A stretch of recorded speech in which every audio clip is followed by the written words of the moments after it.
Immersion in video games is one of the most important aspects that can contribute to a player's enjoyment. Unfortunately, it's also one of the most difficult things to get right in a video game.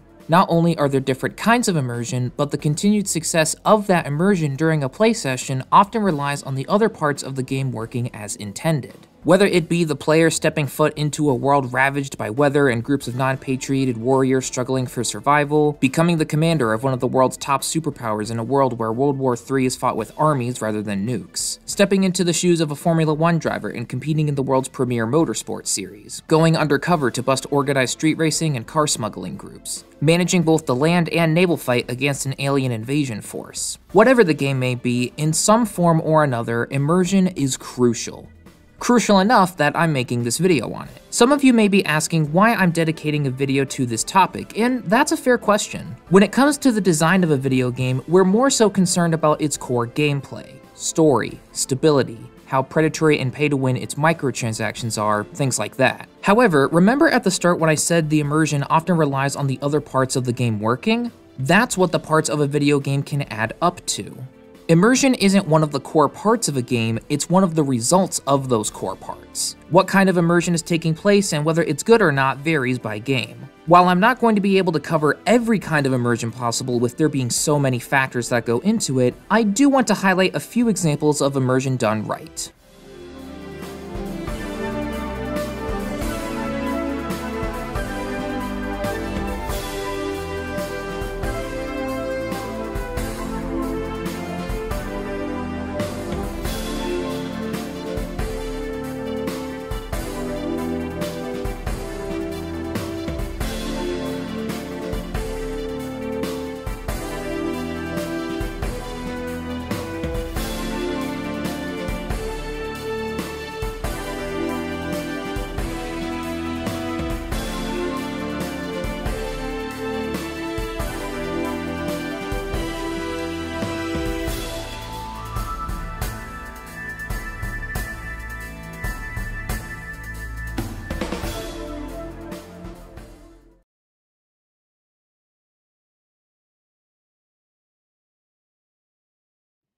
I'm fairly confident I speak on behalf of everyone watching when I say that there are some days that leave us craving action and nothing more. No plot to deeply think about, no intense strategizing, no worrying about whether a scene is going to break our hearts and leave us an emotional mess, none of that. Sometimes we just want to be immersed in absolute chaos and action and nothing more. All we need is an objective, a quick explanation of why, if it even applies, and we're on our way. And my favorite Burnout game in the series satisfies that craving spectacularly.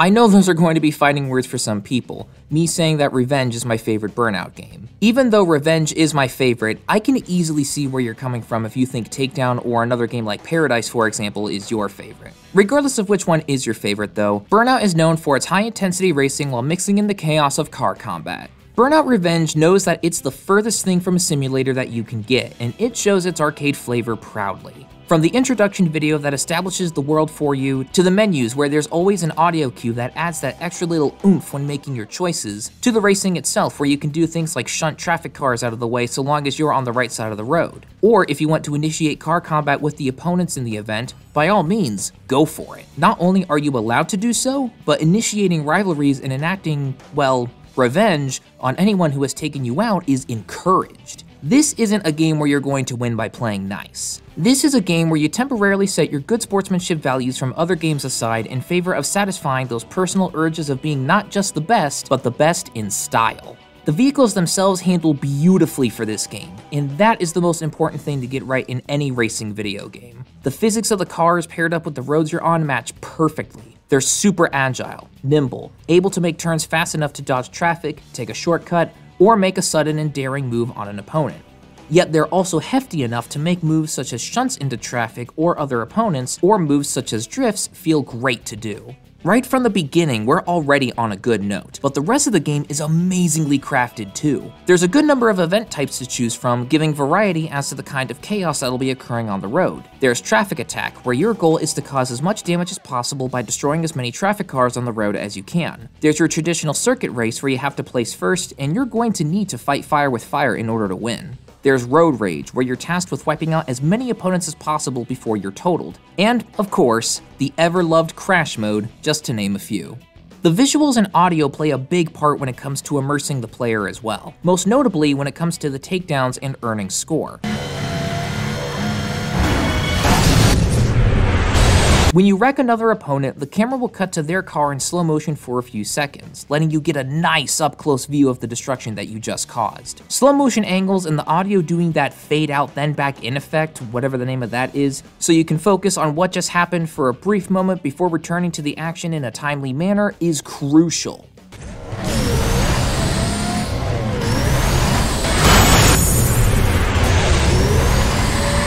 Imagine if you didn't get any sort of feedback for your action. You slam the opponent into a traffic car or the wall or something, and you just keep driving. There's no camera shot on the wreckage, you don't get to see the carnage you just did, you don't get that bass boosted sound effect for the boost. Do you see how that would be less appealing? There wouldn't be that adrenaline rush for pulling off an epic move, or that sudden rush of anger as the camera highlights the person that just took you out and marking them as your personal target to enact revenge on. It's a combination of this game embracing its arcade-style flavor and enhancing that as much as possible, while also providing positive feedback for your chaotic actions that results in this game being as amazing as it is. To make things even better, alongside the core gameplay being fantastic, the game runs smoothly and is widely accessible on Xbox. If you have a 360, you can play it. If you have an Xbox One, you can play it. If you're one of the lucky few to have a Series X or S, guess what? You can play it. And on all of those systems, it runs smoothly. Smooth frame rate, zero crashes, great graphics for the time of its release, you name it. Thanks to this game running well with hardly any bugs or glitches, it's able to successfully immerse the player in that chaos for however long their gaming session is. If you can't tell already, I love this game, and if you haven't played it yet, I strongly recommend it. You can find it for a pretty solid price nowadays, and it'll give you an amazing, chaotic, adrenaline-fueling racing video game experience.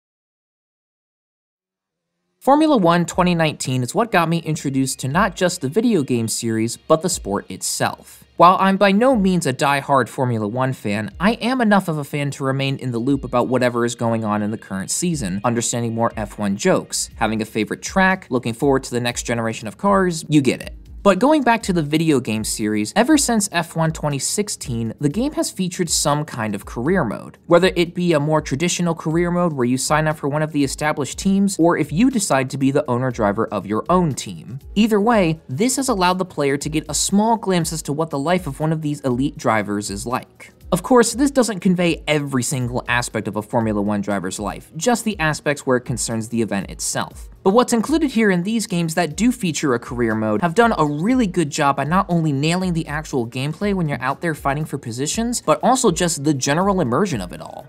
Firstly, we're going to start off with how this game series is able to ease in newcomers really well. F1 may be intimidating for newcomers to get into. After all, this series leans more towards the simulation side. The idea of needing to calculate braking zones, being extra careful to not make contact with anyone or the walls given how delicate these cars are here, managing the fuel and tires, it can be a lot to process. The reason why I know this is because I was in that group when I first bought F1 2019. However, what kept me hooked to the series to the point where I'm a fan of the sport as a whole nowadays is in how welcoming the game was for new players like myself. In fact, games from that F1 2016 and beyond period have been particularly welcoming to new players. But I would argue that for F1 2019, 2020, and 2021, this is when Codemasters perfected this craft. When diving into a new game, it's an understood fact that there's naturally going to be a learning curve to some degree. Factors such as whether the player has played a game similar to the genre before, the natural difficulty of the game itself, specific game mechanics, etc.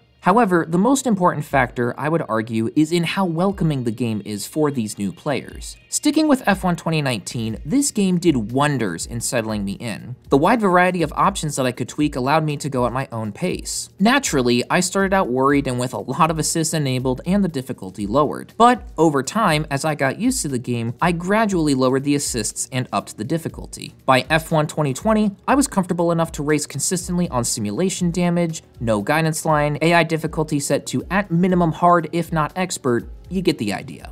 The reason why I say this is helpful for the game's immersion as a whole is because it motivates the player to stick around. They're only going to want to stay around if they're having a good time. Even if it's unrealistic to have Haas win a race, let alone have both of their cars functional by the end. Big lockup going into the first turn there. Oh, and another spin.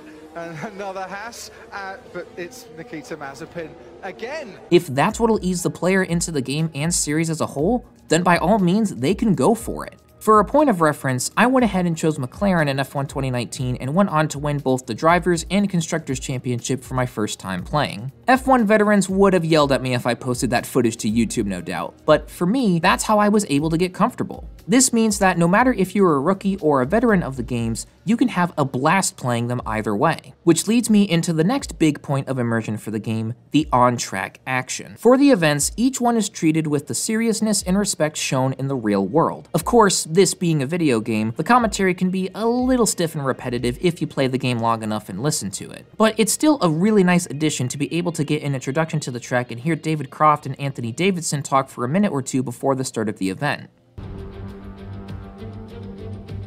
Formula One returns to Monte Carlo once again today, home to the world-famous Monte Carlo Casino, first opened in 1863. And, of course, a certain road race, first held here in 1929. There's no greater an occasion, no more valuable a win than the Monaco Grand Prix. Whether it be practice, qualifying, or the race itself, it's all here. When you're out on the track itself, it is such an adrenaline rush to be fighting for positions in these machines designed specifically for racing. These machines that can perform insanely sharp maneuvers, reach insane top speeds, but yet are delicate to where even something as simple as a small tap with another driver could result in a broken front wing or worse. Going for an overtake, even a simple one on a long straight with DRS enabled and your ERS setting kicked up to give an additional boost, is such an adrenaline rush and a good feeling. Each position you gain on the track is another spot higher on the board for you, and each position lost gives you that moment of frustration as you strategize what to do next. I would argue that the on-track immersion reaches its peak when in cockpit mode. Hearing Jeff, your race engineer, give you a status update on your position or the conditions of your tires, the muffled sound of the car when in cockpit view in F1 2021, the sounds of the car shifting through its gears as you speed up or slow down, it all combines to immerse you in this world that's typically reserved for the elite few. However, there's one more aspect that's often overlooked when it comes to games like these that can really send the immersion into an S-tier ranking: off-track immersion. If that thought hadn't crossed your mind before, I don't blame you. When we think of a racing video game, we think of, well, racing. We think of the core gameplay experience. Post-event interviews, handling research and development for the car, traveling the world, all of that comes second. But when I'm talking about off-track immersion, I think it's best to show rather than tell. For example, in F1 2017, after picking the team you wish to join, this is the introduction you receive.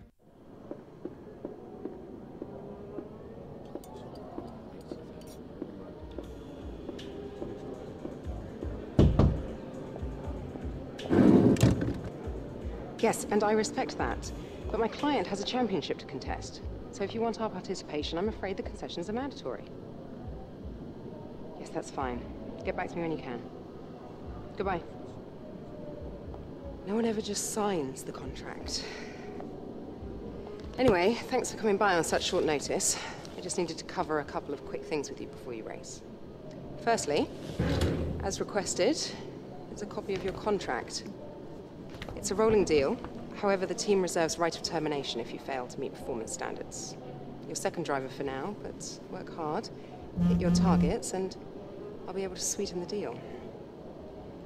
I'm also looking to get you into some invitational events throughout the season. The experience and exposure from these will be great for your image. Plus, you'll get to drive some nice historic cars. Now then, go get ready for the next session, and good luck. Also in F1 2017, this is how you're introduced to the revamped research and development page.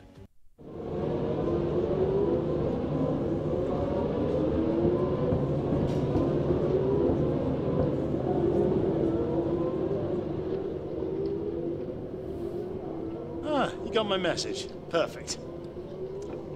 Welcome to home away from home. We get more real-time data from the factory now than ever before, and it all comes through here. So I have to spend more time checking over the reports and less time hunting you down in the hospitality suite. To that end, Sorry, just a sec. Yeah, Chris, is this important? I'm in the middle of something. Oh, okay. Right.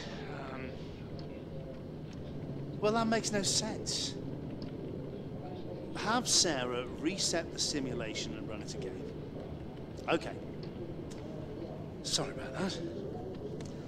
As I was saying, we've set up a desk for you at the front here. You can get onto the network from your laptop, so make sure to check the R&D screen regularly. And let us know how you want to use the data that we've collected over the weekend and through the practice programs. Also, bear in mind that the news from the factory won't always be good. Sometimes tests fail, like you've seen just now. And when that happens, we have to divert additional resources to fix it. C'est la vie, I'm afraid.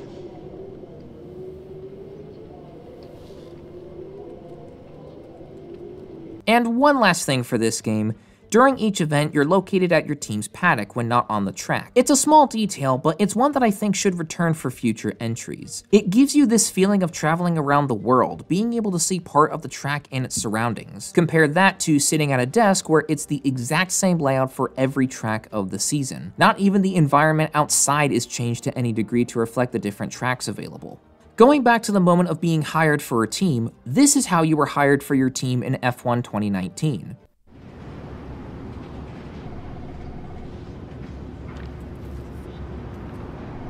Ah, welcome. Come on in. Take a seat. It's time we had the big conversation about your next move. Your performance at the F2 Championships last year got you a lot of attention from the Formula One teams. Some of it more positive than others. I'm not so concerned with who does or doesn't like you. You'll have plenty of time to win the doubters over. But I am concerned with our choices. They're narrowing as we haven't shown commitment to anyone. Now, as your agent, my advice is to make your decision now. We can worry about comfort and finer points further down the line. I need you to review these. You've earned every single one of these proposals. So take your time, have a read through, and don't get too hung up on specifics. Let's get you a Formula One seat.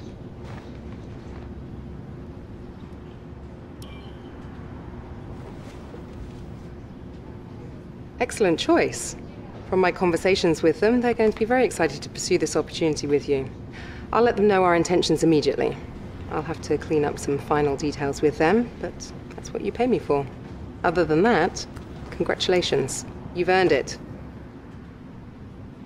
Meanwhile, this is how you join a team in F1 2021.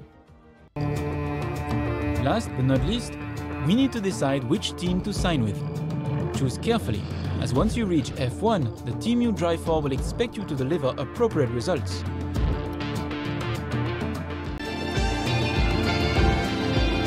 Great, that's everything we need. You can go back and edit anything we've done so far, and we'll come back here at the start of each season. But if you're ready to go, hit Advance to head to Team HQ, and we can start our push to the top of Formula One. We went from having a chat with our agent in her office to just filling in our details like it's a form. This gives us some sense of immersion, that we're about to or already have taken the plunge into Formula One. This doesn't really have any immersion to it. Yeah, in F1 2021, immersion is still there through the racing, but the off-track immersion is limited here. I don't mean to paint the wrong picture though in saying all this. I'm not saying the off-track immersion should be put above the core gameplay. The game can have the best off-track immersion possible, but if the core racing experience sucks, then the whole game is going to receive a poor rating as a result. And if I had to choose between the two, I'd obviously go for the game that actually plays well. But that extra bit of immersion goes a long way into making the game feel more complete. After all, you're stepping into the shoes of a Formula One driver, one of the world's most elite racing series, if not the most elite. Though, I think the immersion for future F1 games will be in opening microtransaction packs. If you didn't hear the news, back in February 2021, EA acquired Codemasters. So this will naturally mean Codemasters will be stretched thin with being tasked with different projects, which will mean they'll have to cut corners on F1 2022 and beyond. We'll also probably be seeing elite versions of all the drivers in ultra rare, super premium, deluxe, limited edition card packs, which will make online sessions in these games even more of a shit show, which...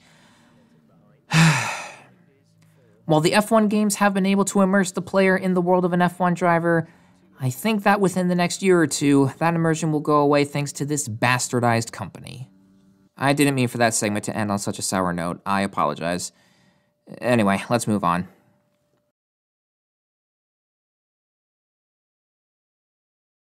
When we think of World War III, we typically think of the world's top superpowers nuking each other to oblivion. No conventional armies fighting each other, just nuclear warheads, mass destruction and death, and the radiation fallout that occurs after. However, what if World War III was fought in a world that wiped large-scale nuclear war off the table? What if massive armies were used for the fight to conquer the world? And, most importantly for this game, what if you were placed in the commander's seat for this war?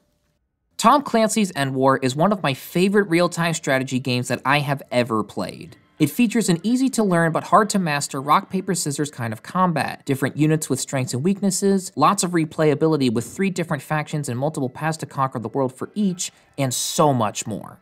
As the quick intro to this game suggests, Endwar takes place in a world that has wiped large-scale nuclear war off the table thanks to an anti-ICBM laser satellite array. This, however, has placed large-scale warfare that we're accustomed to back on that table, and after the world's top 3 superpowers clash for the world's resources, World War III breaks out.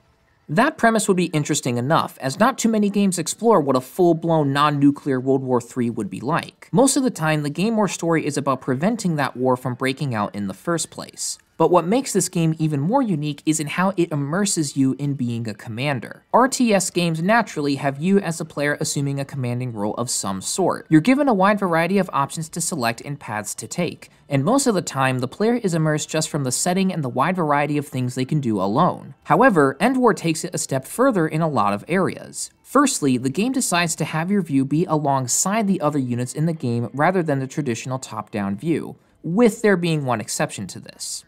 On paper, this may sound like the game is being restrictive and not giving you the full scale of the battlefield, but in execution, this actually works out pretty nicely. When you look at Endwar's maps in the grand scheme of things, they're much smaller compared to other battlefields from games like World and Conflict, for example. Therefore, the game can afford to have the camera fixed on your units. That being said, these maps fit the perfect size for the kind of combat that takes place here. This game has the perfect mix of pre-battle tension, downtime between engagements with the enemy, and spots on the map that become critical objectives or places to secure if you want to have an advantage for the fight. And if you're really itching to have a top-down perspective of the battlefield, here comes that one exception that I mentioned. You can call in a command vehicle and enter that unit's view. It'll give you a top-down perspective of the whole battlefield. Now, this does require you to call in a unit in order to be able to do this, so it isn't exactly perfect, but it will still allow you to have that classic top-down perspective while still being immersed as a commander. You can choose to be immersed in the action, watching your units shred up an enemy that you've targeted, or you can choose to be immersed from the rear echelon. On top of that, the game's standout feature helps in making you feel like a commander even further: the voice command system.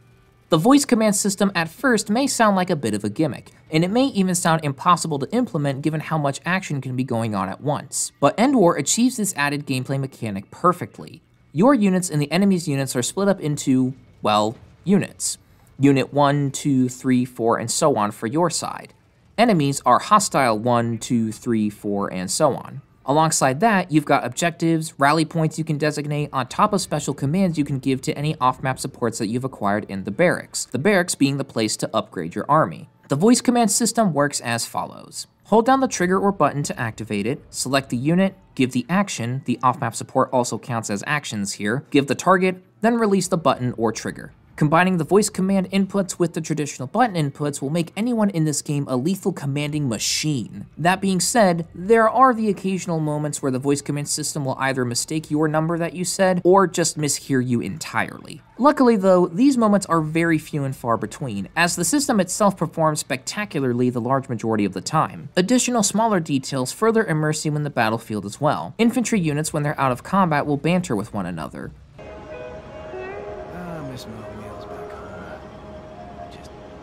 in. Center Go quadrant. anywhere you want. Eyes on Russian army troops.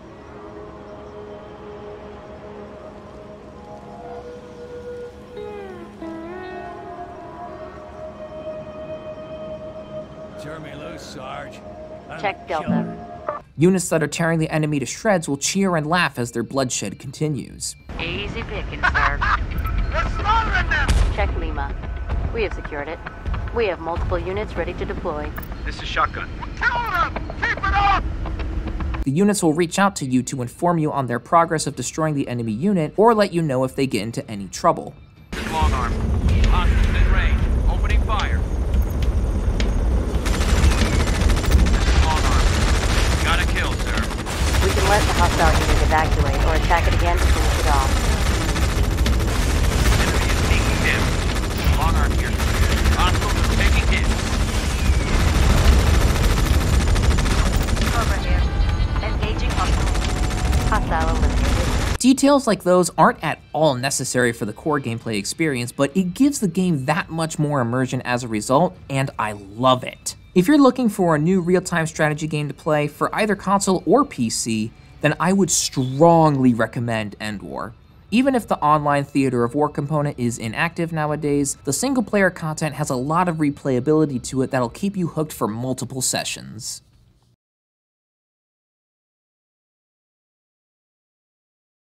I know what some of you are probably thinking right now. I'm talking all about immersion in video games, but I have yet to talk about the best kind of immersion that's possible with today's technology. Directly going against our parents' wishes of keeping our distance from the TV screen, and instead bringing it right to our eyeballs. I'm doing it! Oh my god!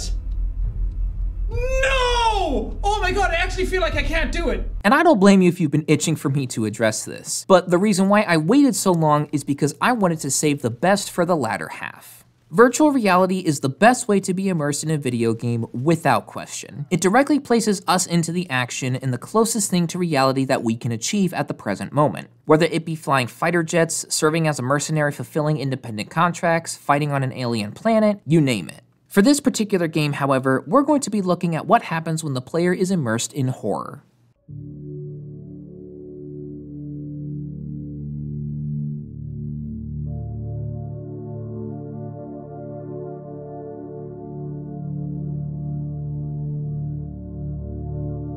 When I think of Five Nights at Freddy's, it takes me back to when I was still a teenager growing up. Being a part of a series that started out as a small indie game and watching it grow and grow into something that has reached this level of popularity has been...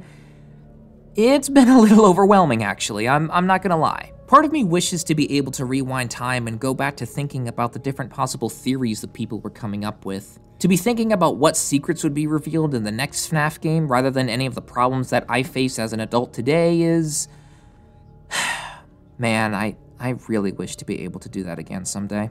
But enough about that. We're here to talk about the most immersive and, in my opinion, scary FNAF game to date. Five Nights at Freddy's VR Help Wanted. Help Wanted gives you a virtual reality experience of the first 3 games along with some new modes such as parts and services and vent repair. The reason why I say that this is the scariest game in the series for me is because of the immersion that virtual reality provides. When playing the original games, there is that tension to be had, no doubt, especially for people playing it for the first time. However, after repeated playthroughs or just generally spending more time with the game, the tension wears off gradually as the game's mechanics start to become the primary thought. To be fair though, this is the standard for all horror-based games.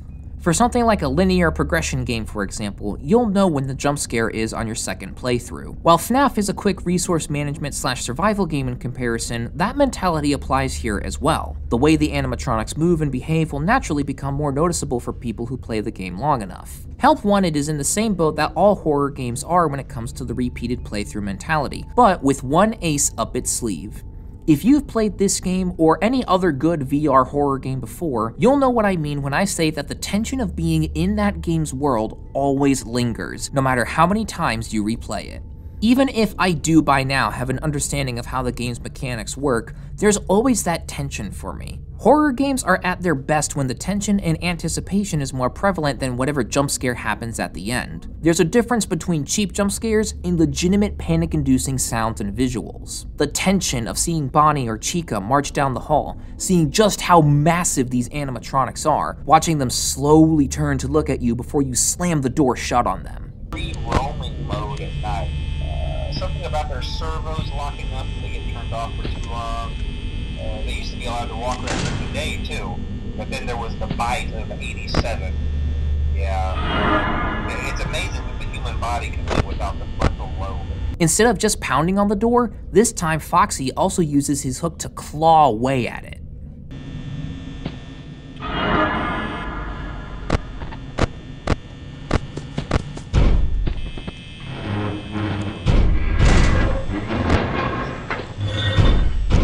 When looking at the cameras, instead of static being used to cover the animatronics' movements, you can actually see them moving in the cameras. Seeing Toy Bonnie, Toy Chica, Balloon Boy, Mangle, whoever in the vent, constantly switching between the lights to see when you need to put the Freddy mask on. You can see the animatronics marching down the main hall when you shine the light rather than it just being a still image of someone down there. Seeing Springtrap have an idle animation rather than it just being a still image, or seeing him crawl through the vents adds a unique source of tension. Being able to get an up-close and personal view of the FNAF 1 animatronics when you're fixing them up in parts and services is equal parts cool, intimidating, and, well, if you know, you know.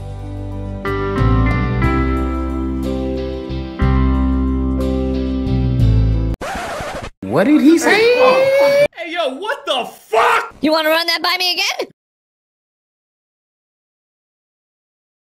I could go on all day about just how insane it is at how well this all adds to the immersion, but I'll stop there before I add another 10 whole minutes to the video. My point is, even though players will grow to understand how the animatronics behave in the game, the VR aspect adds a sense of tension every time people play. Even if it's background tension, it's still there. It also helps that this game manages to not just be a VR experience of older games, but it makes its way into the lore of FNAF as a whole as well, which is complex, to put it politely.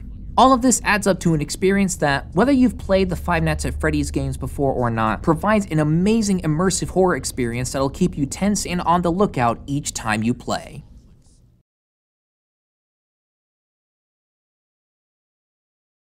If you've been a longtime viewer of this channel, this should come as absolutely no surprise to you. But if you just recently discovered the channel, then welcome. I do gaming reviews and essays, and I will fanboy about Ace Combat whenever I get the chance to in my videos. I know I'm cheating a little bit with this one, given that the VR side of Ace Combat 7 is a mode and not its own game, but it captures the immersion of being a fighter pilot in combination with Ace Combat's arcade flight action gameplay beautifully. This mode doesn't skip out on the smaller attention to detail stuff either. After the mission briefing, you're able to get a closer view of the aircraft and weapons around you. This gives you the feeling of being Mobius 1, inspecting the aircraft and weaponry before climbing into the cockpit. There's stuff going on in the background too. Other aircraft are in the large hangar, there's aircraft maintenance crews walking around, all of that. When you do climb into the cockpit, you can get a full view of the aircraft that you're piloting. In the base game, you're still able to get a good view of the cockpit, but not every single detail can be shown. In the VR mode, you can see the full cockpit. Seeing your body decked out in the flight suit, hands gripping the flight stick and throttle, seeing all of your comrades doing their duties from this point of view, it's all amazing. Then you go out for the mission. There's something that's just magical about taking off and being in the air officially. Seeing all the screens in the cockpit come to life, your allies flying alongside you, getting a general scale of the world at such a high altitude, and when the combat commences, whoo boy! Swinging yourself around to get a lock on to the target, keeping your eyes on the enemy as you're determined to not let them escape, performing a strafe run on ground targets, flying low to the ground and then pulling back on the stick to shoot yourself back above the clouds.